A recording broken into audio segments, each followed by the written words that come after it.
India पॅव्हिलियनमध्ये बोलबाला मात्र महाराष्ट्राचा होता असं सगळेच राज्य त्या ठिकाणी मान्य करतायत.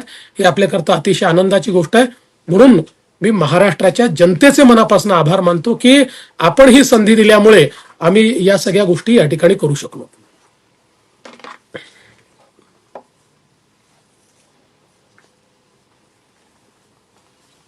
धन्यवाद मुख्यमंत्री महोदय. माननीय उद्योग मंत्री उदयजी सामंत यांना मी विनंती करतो की त्यांनी आपलं मनोगत व्यक्त करावं.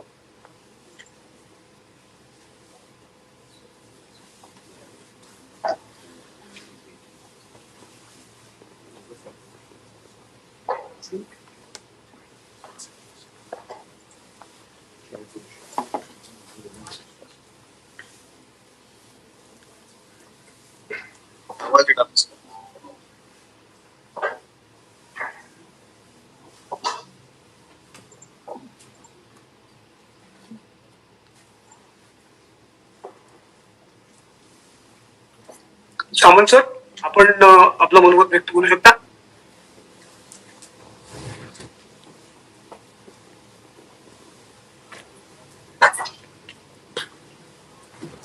बहुधा उदयजी कनेक्ट होत नाही आहेत.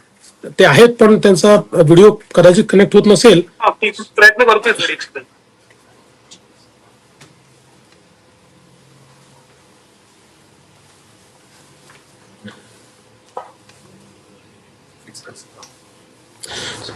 मला असं वाटतं ते कनेक्ट होतपर्यंत आपण काही प्रश्न असतील तर घेऊ शकतो. धन्यवाद सर. नक्कीच. मगाशी सांगितल्याप्रमाणे झूम मध्ये रेज युअर हँड असा एक ऑप्शन आहे. ज्यांना प्रश्न विचारायचे त्यांनी कृपया आपले हात वर करावेत. उदय कानपाठक पुढारी मधून आहेत. उदय सर, आपला काही प्रश्न असेल तर. उदय कानपाठ, त्यांना अनम्यूट करा. नमस्कार. ऐकू येतंय? हा, नमस्ते उदयजी, ऐकू येत आहे. इथे अशी टीका झाली सातत्याने विरोधकांकडून. तिथे जाऊन सुद्धा इथल्याच लोकांनी एमओयू केलेले आहेत. त्याच्यावर काय तुम्ही सांगू? इथल्याच कंपन्या तिकडे जाऊन करणं याला काय अर्थ? अशी टीका इथे झाली. मला असं वाटतं की ज्यांना निगेटिव्ह पाहायचं आहे ते अशी टीका करतीलच. मुळामध्ये ही असूया आहे की त्यांच्या काळामध्ये त्यांना जे जमलं नाही ते शिंदेजींच्या काळात आणि आता आम्ही करू लागलो आहे. त्यामुळे त्यांना एक प्रकारची असूया आहे. त्यामुळे त्या टीकेला मी फार काही भीक घालणार नाही. मी मगाशी सांगितलं की 98% एमओयू मध्ये एफडीआय कंपोनंट आहे. 98%. त्यामुळे आज आपण ग्लोबलाइज जगामध्ये आहोत. समजा आपली जेएसडब्ल्यू कंपनी सारखी एक कंपनी आहे, तर ही जेएसडब्ल्यू कंपनी जरी भारताची असली तरी ग्लोबल कंपनी आहे. आज एमजी सारखी कंपनी त्यांनी घेतलेली आहे. टाटा सारख्या कंपनीशी आपण ज्यावेळेस एमओयू करतो, टाटा ही ग्लोबल कंपनी आहे. त्यामुळे ते त्यांच्या ग्लोबल पार्टनर सहित आपल्यासोबत एमओयू करतायत. त्याच्यामध्ये एफडीआय कंपोनंट आहे. त्यामुळे आता कोणी जर असा विचार केला तर काही लोक असं देखील म्हणू शकतात की तुम्ही जम्मूला जाऊन करा, तुम्ही काश्मीरला जाऊन करा, असं म्हणणाऱ्यांना काही हे नाहीये. याच्यामध्ये मुळात मुद्दा काय आहे की किती इन्व्हेस्टमेंट आपल्या राज्यात येते आहे. हे आधी आली का? समजा तेही लोक गेले होते ना डावोसला, त्यांनी केले नाहीत का करार डावोसला? पण 50,000 कोटीचे झाले. आम्ही 5 लाख कोटी आणि 15 लाख कोटीचे करार या ठिकाणी करू शकलो. तर ही असूया आहे. त्यामुळे उदयजी, या असूयेला काही उत्तर नाहीये. कोणी जर मनातनं जळत असेल तर नाहीये. पण मी असं म्हणेन की महाराष्ट्रात इतक्या मोठ्या प्रमाणात जेव्हा इन्व्हेस्टमेंट येते तेव्हा महाराष्ट्रातल्या जनतेला आनंद आहे. विरोधकांना दुःख होऊ शकतं.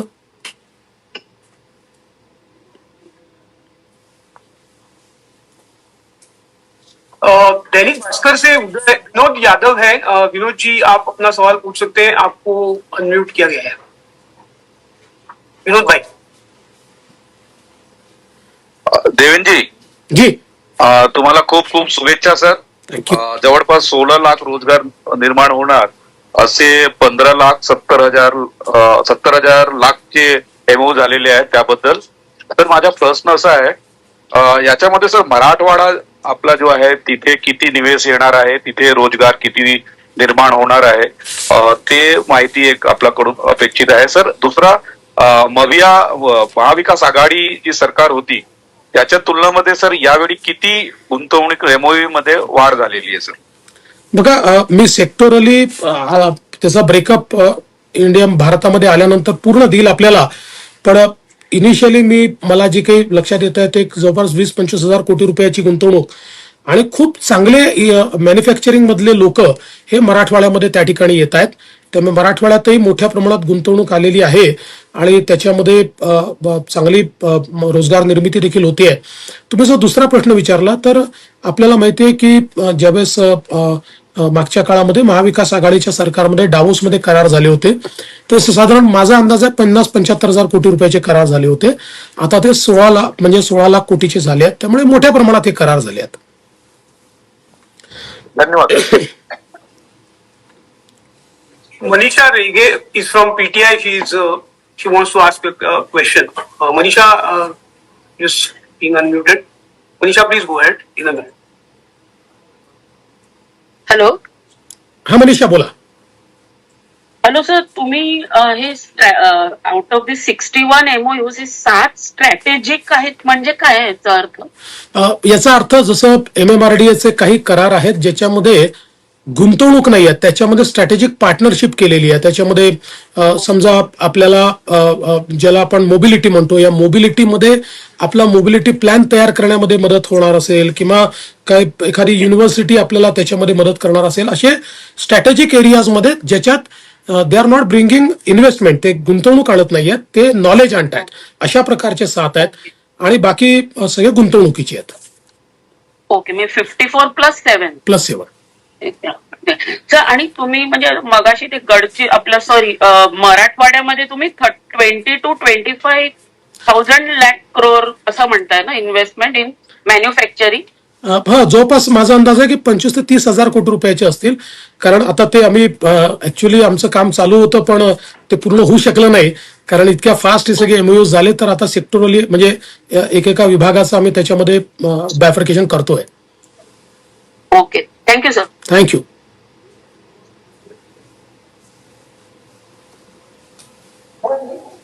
Sir, Faisal Malik from Hindustan Tank wants to ask you a question. Faisal? Yeah Faisal. So I'm audible? Yeah you are audible. Yes, sir. So I just wanted to know if you could tell us in the last 2 years how many basically the MOUs done by your government, how many of them have been translated? If you could share some details about it. So I would like to tell you that historically in our country only 35 to 40% MOUs are converted into actual investment. But Maharashtra has a different track record. In Maharashtra, historically, if you look at the translation of MOU into investment, it has been 65%. But if you look at the MOUs which we actually inked under the leadership of Honorable former Chief Minister Shindeji at Davos, we could translate it around 95%. So around 95% of the MOUs are translated into real action. And this time also we feel that all these MOUs which we have done are with absolutely reputed global and national players, and I'm very hopeful that we'll be able to translate all of them into Very great if you could share some figures if possible. I know you are there, but No, I have already shared the figures. So these are actually 54 MOUs of investment and 7 MOUs are strategic MOUs. And cumulatively, if we look at the entire investment, it is around 15,70,000 crores, and it will generate employment for 15,95,000 people. okay, sir. Thank you, sir. Thank you. Sir, Uday Samant आपल्याला join झालेत. Please. आपला आवाज येतोय का माझा? सर्वप्रथम मी आत्ताच काही वेळापूर्वी महाराष्ट्रामध्ये पोहोचल्यामुळं महाराष्ट्रातनं माननीय मुख्यमंत्री देवेंद्रजींचं मनापासून अभिनंदन करतो की ऐतिहासिक MOU गुंतवणुकीच्या बाबतीमध्ये आज दावोसमध्ये झाले आणि ती गुंतवणूक फार मोठ्या पद्धतीनं आता महाराष्ट्रामध्ये येणार आहे. आणि मला असं वाटतं की महाराष्ट्राच्या जनतेमध्ये जो काही 2-3 दिवस संभ्रम निर्माण करण्याचा प्रयत्न काही लोक करत होते त्याला मुख्यमंत्री महोदयांनी मार्मिकरित्या उत्तर दिलेलं असल्यामुळं मला असं वाटतं की तो देखील संभ्रम आता दूर झालाय. आणि जे एमओयूज झालेले आहेत, जी काही गुंतवणूक येते ती जसं आपण शब्दप्रयोग करतो की चांदा ते बांधा, तसं विदर्भापासून कोकणापर्यंत झालेली ही पहिल्यांदा गुंतवणूक आहे. आणि याच्यातनं जवळजवळ लाखो तरुण आणि तरुणींना रोजगार मिळणार आहे, त्यांच्या हाताला काम मिळणार आहे. अगदी गडचिरोली पासून माझ्या रत्नागिरी जिल्ह्यापर्यंतची ही गुंतवणूक आहे. आणि यामध्ये खरोखरच जसं मुख्यमंत्री मोदयांनी सांगितलं की टीम म्हणून आम्ही सगळ्यांनी काम केलंय. आणि मागच्या 2 वर्षी देखील मला दावोसमध्ये जाण्याची संधी मिळालेली होती एकनाथ शिंदे साहेबांबरोबर, त्यावेळी देवेंद्रजींबरोबर मिळाली. आणि मी स्वतःला भाग्यवान समजतो की ज्यावेळी ऐतिहासिक 15,70,000 कोटीचे एमओयू हे झाले दावोसला, त्यावेळी मी राज्याचा उद्योग मंत्री आहे, हे देखील एक फार मोठं राजकीय भाग्य आहे. आणि म्हणून मला असं वाटतं की जी गुंतवणूक आम्ही आणलेली आहे, जे एमओयू झालेत, त्याची अंमलबजावणी त्वरित करून बेरोजगारी कशी दूर होईल आणि त्याची अंमलबजावणी कशी होईल यासाठी उद्योग मंत्री म्हणून माझा देखील प्रयत्न राहणार आहे. शेवटी जी काही टीका टिप्पणी होते याच्याकडे दुर्लक्ष जरी करायचं म्हटलं तरी देखील ही जी गुंतवणूक येते त्याची अंमलबजावणी काटेकोरपणे करणं ही माझ्या विभागाची जबाबदारी आहे. आणि मी या पत्रकार परिषदेच्या माध्यमातून मुख्यमंत्री महोदयांना, दोन्ही उपमुख्यमंत्री महोदयांना आणि महाराष्ट्राच्या जनतेला आश्वस्त करू इच्छितो की महाराष्ट्रातली ही गुंतवणूक परत कुठे जाणार नाही आणि टीकाकारांना ती संधी मिळणार नाही, याची जबाबदारी माझा विभाग नक्की घेईल.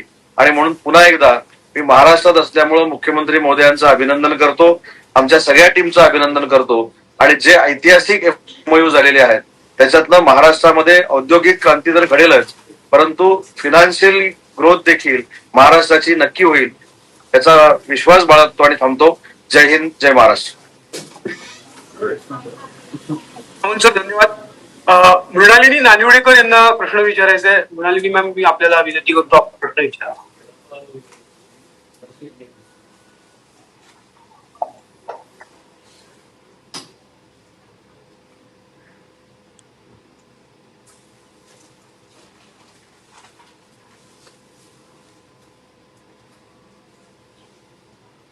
मृणालिनी ताईंचा प्रश्न त्यांनी व्हॉट्सअपवर पाठवलाय.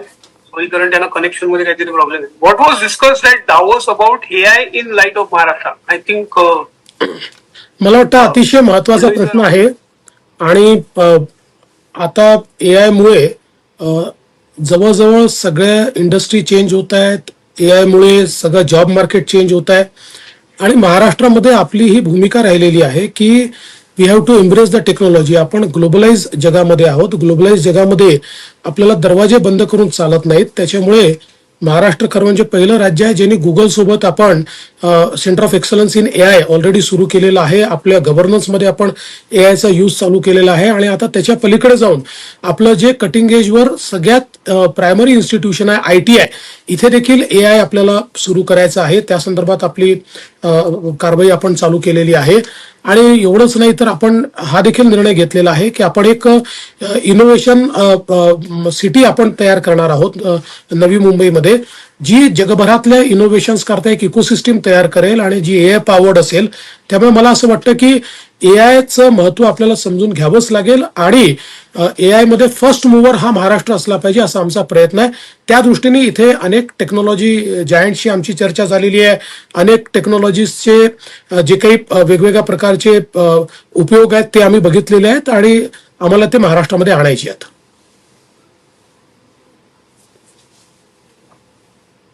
द हिंदूच्या विनया देशपांडे. विनया, आपला प्रश्न विचारा कृपया. आपल्याला अनम्यूट करण्यात येते. Good evening, sir. Heartiest congratulations, first of all.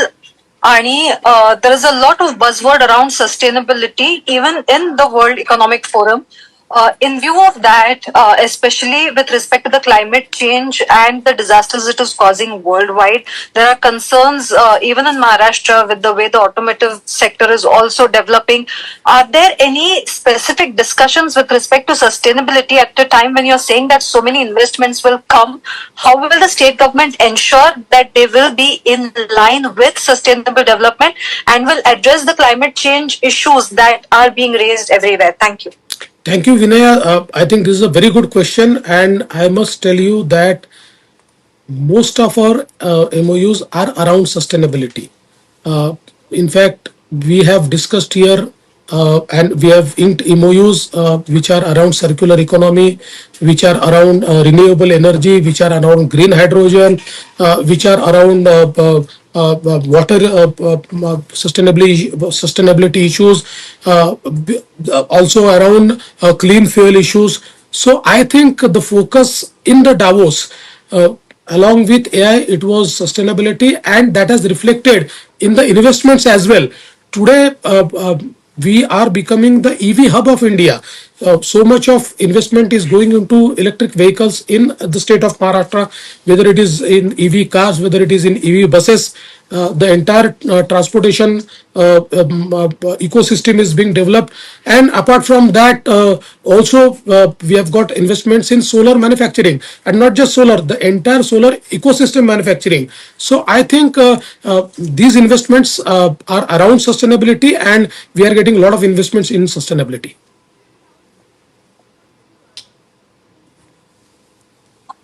आता ते वेळेच्या अभावी मुख्यमंत्री सरांना आय थिंक वेळेच्या अभावी सावंत सर आपल्याबरोबर आहेत. मला ट्रेन पकडायची असल्यामुळे मी आपली माफी मागतो, कारण ट्रेन पकडून मला झ्युरिकला जायचं आणि मग तिकडनं नंतर मला विमान मिळणार आहे, आणि म्हणून मला असं वाटतं की मी साइन ऑफ होईल. पण काही अजून विषय असतील तर उदयजी या ठिकाणी आहेत. आपल्या सगळ्यांचे खूप खूप आभार, आणि आपल्या सगळ्यांना माझी विनंती आहे की हे सगळे करार आपण समजून घेतलेले आहेत, पॉइंट ऑफ व्ह्यू देखील समजून घेतलेला आहे. त्याच्यामुळे महाराष्ट्राच्या हिताच्या गोष्टी आपण छापा आणि हिताच्या गोष्टीच आपण दाखवा, अशा प्रकारची आपल्या सर्वांना विनंती आहे. थँक्यू.